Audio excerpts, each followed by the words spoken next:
Greetings, brothers and sisters. Today I would like to talk to you about bells.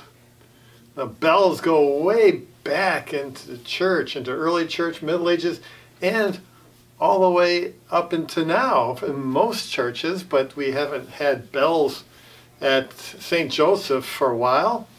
And maybe some would say, they're old-fashioned, outmoded, that sort of thing. And maybe some have bad associations with bells, you know. It's kind of like Quasimodo saying, "Master, master, can I ring the bell?" That type of thing. Or maybe Poe's famous poem, "The Bells." You know, it starts off with little tinkling of silver bells, the tintinnabulation of the bells, and then the wedding bells, and then it gets darker and darker to the bells of death and ghouls ringing them. You know, I read that to my son when he was a little boy, and I can't understand why. He was so terrified. But anyways, however we think about bells, you know, they're important. I'm not a minimalist, okay, when it comes to liturgy, so we would like to reintroduce the bells to the church, okay.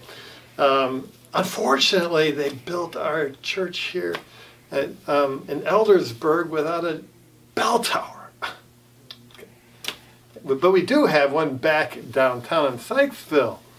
And in the day, they would ring these big bells, and everybody out in the work fields and town would know that it's a holy moment. You know, they ring the bells for the hours of prayer, for masses, and for solemn moments and funerals and so on and so forth. And bells were really important, you see.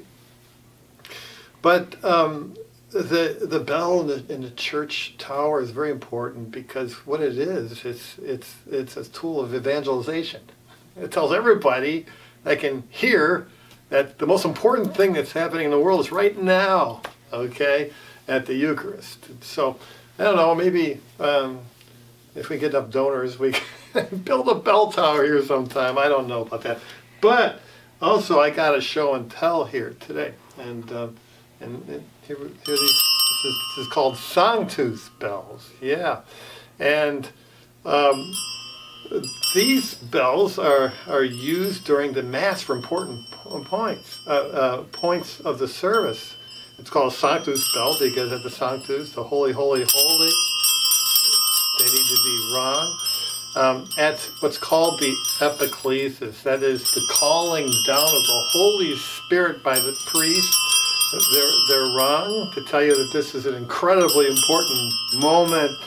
And then at the elevation, okay, the priest will elevate the host and the cup, and as it's elevated 3 times, okay, and then when the priest's knee hits the floor once, okay.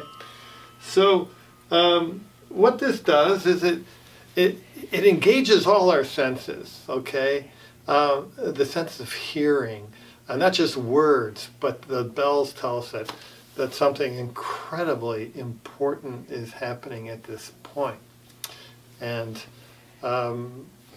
when I became Catholic, I really do appreciate how all the senses are engaged.